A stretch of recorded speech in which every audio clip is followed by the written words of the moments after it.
O Ministério da Cultura tem um programa de cultura digital que deriva da compreensão de que só é possível entender a revolução das tecnologias digitais pelo prisma cultural. E desse ângulo, o que enxergamos é que a convergência das tecnologias digitais obedece a um novo paradigma, do qual o digital é ferramenta desencadeadora. O paradoxo é que se a tecnologia digital foi desenvolvida para atender à voracidade dos lucros sempre infinita na sociedade de consumo, ela traz à tona mudanças radicais em todos os setores da sociedade humana, altera os valores básicos do século XX. O mundo da era digital é um outro mundo.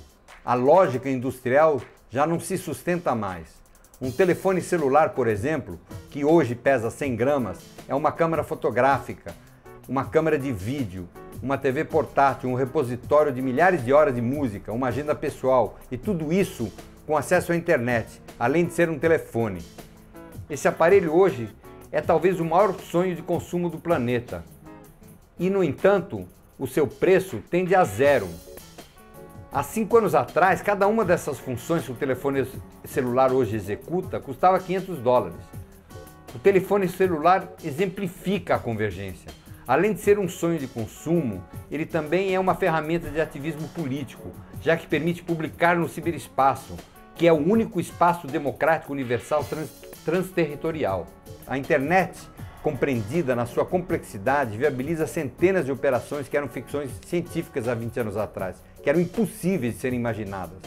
A convergência das tecnologias digitais trouxe consigo a convergência das agendas das questões de criação, de produção, distribuição e comercialização, não só da produção imaterial, mas também da produção material. Não existirão mais fóruns para essas questões isoladas. Na era da internet não faz mais sentido nenhum discutir separadamente essas questões. A era da internet nos obriga a uma convergência das agendas transnacionais, da propriedade intelectual, do trabalho, do comércio e mesmo da saúde e da educação, das questões de meio ambiente. Esses são os parâmetros que norteiam as nossas ações do Cultura Digital. Então, esse nosso programa, ele trabalha em 2 frentes básicas. A primeira é discutir essas questões junto à sociedade, junto a governos e as corporações do Brasil e no mundo.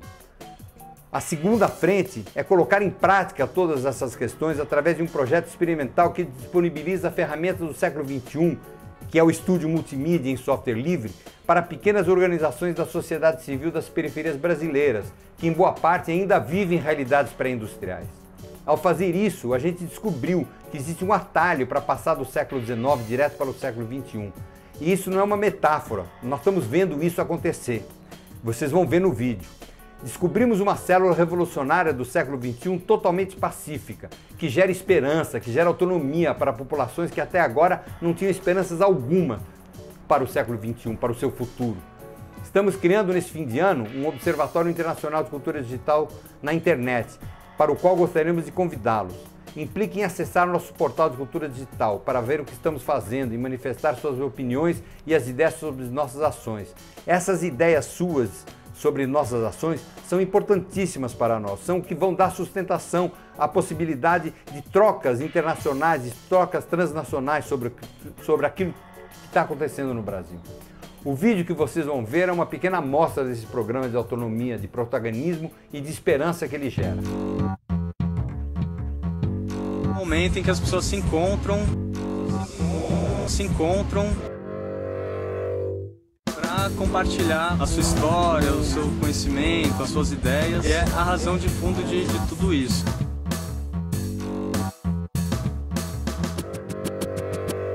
Genial é a cultura digital, com essa provocação do Mink, que está entendendo claramente um momento de provocar a sociedade organizada, que somos nós, para permitir a instrumentalização, o acesso a essa parafernália tecnológica totalmente mitificada e pôr na mão de quem já está fazendo o digital sem ter o equipamento, fazer com que essa parte da sociedade amplie o seu poder, a sua capacidade de botar a cara, de gritar, de falar. Nós precisamos agora entender o seguinte: sociedade quer se digitalizar de maneira democrática, livre.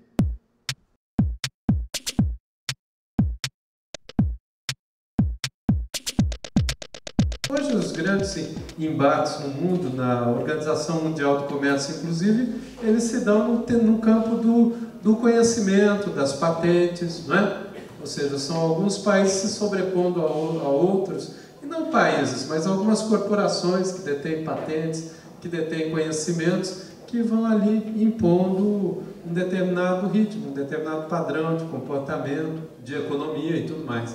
E fazem isso com a maior, sem cerimônia, né? Ninguém nem leva em questão que muitas vezes esse conhecimento patenteado, ele foi pirateado do conhecimento de povos tradicionais. E aí entra uma questão importantíssima, que é a questão do copyleft. Pensam assim, o copyleft a nível de, por exemplo, da medicina, né? Da medicina aqui na nossa região, porra.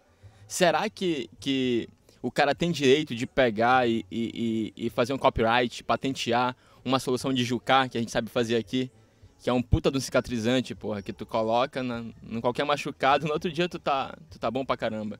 E aí vem alguém de fora e pega esse conhecimento, que é um conhecimento milenar, e se diz dono dele. Que porra é essa, né? Então acho que o copyleft tem que ser jogado aqui na Amazônia de uma maneira assim mesmo, a nível de... Porque tudo é cultura, pô. Isso é cultura também. Tu produzir remédio a partir das ervas, a partir das cascas de árvores, das raízes. Então, copyleft para essas coisas tem que existir. Tem que existir a possibilidade das pessoas pegarem as coisas boas e transformarem a vida de outros povos, de outras pessoas, melhorar a vida delas, né? Dar dignidade. Acho que isso é fundamental.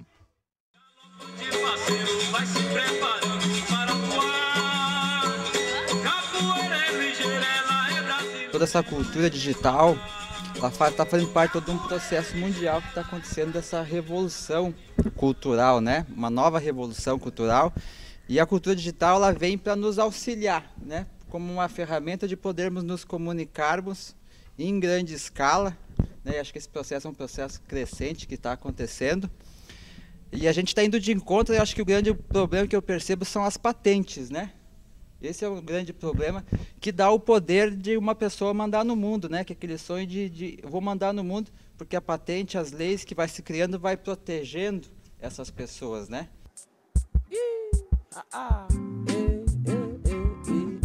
E aí o nosso plano, então, qual que era? Era fazer uma série de oficinas regionais, reunindo essas pessoas, os pontos de cultura.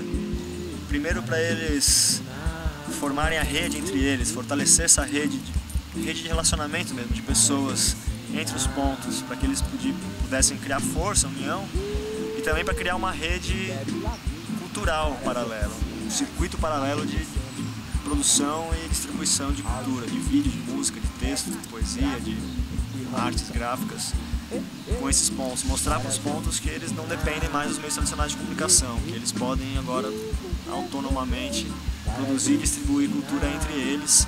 Então esses encontros são para isso e também para abrir as discussões sobre essa mudança do paradigma de comunicação. Pô, aquilo que eu falei, você é músico, será que você precisa ainda gravar uma CDD, uma fita demo, ir para a capital, procurar uma gravadora, para tocar na rádio, para daí você arrumar um contrato? Será que você precisa fazer tudo isso? Ou será que você consegue gravar mesmo com uma qualidade boa no fundo de quintal, ali na sua casa, com um computadorzinho, e gravar um CD e vender no show, ou publicar na internet para as pessoas conhecerem e te chamarem para tocar? Será que tem outros jeitos?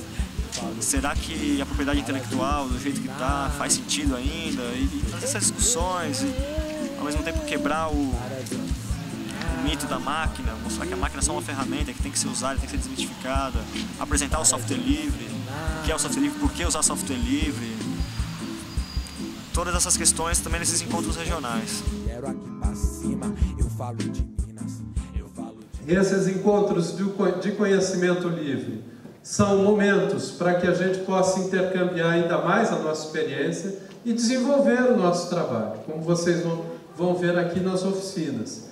O que nos interessa mais nesse processo do software livre é o que desencadeia a ideia de um programa aberto, que tem o seu código-fonte que pode ser modificado, porque ela pode nos auxiliar e nos chamar para um ensaio um ensaio em torno de um trabalho colaborativo, de uma tecnologia compartilhada, desenvolvimento de ideias como a generosidade intelectual, você produzir algo e abrir isso para que possa ser, inclusive, modificado, para que possa ser composto com os outros.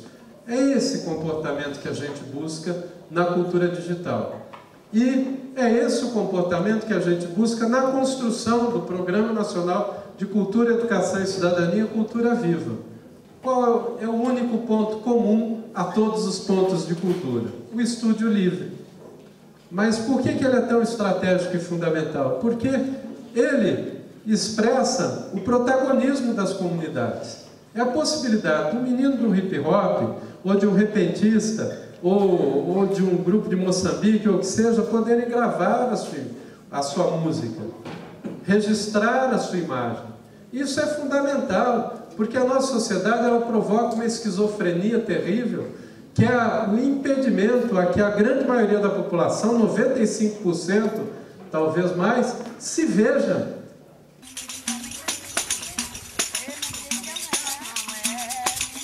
Bete de Oxum, venho de Olinda, Pernambuco, com o Coco de Umbigada, trazendo a experiência da herança da cultura popular.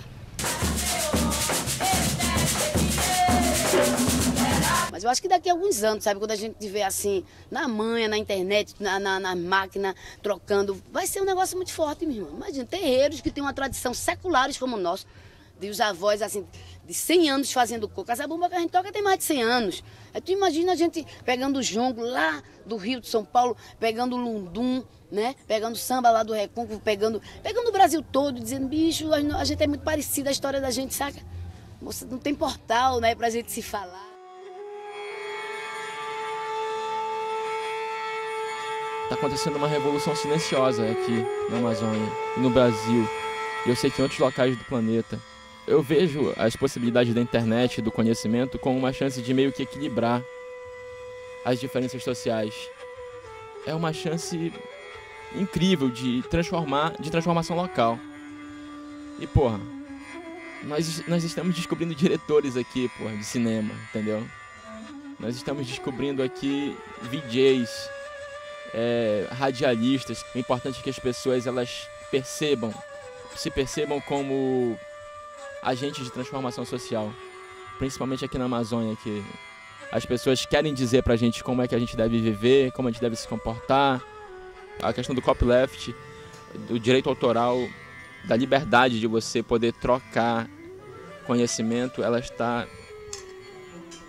firmemente ligada à questão do desenvolvimento sem destruir a floresta, né? Acho que a gente que está aqui na ponta, aqui na Amazônia, nós temos que enxergar isso.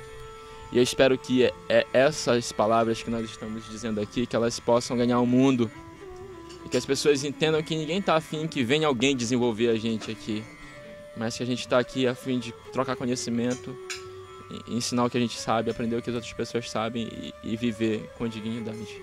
Acho que é isso.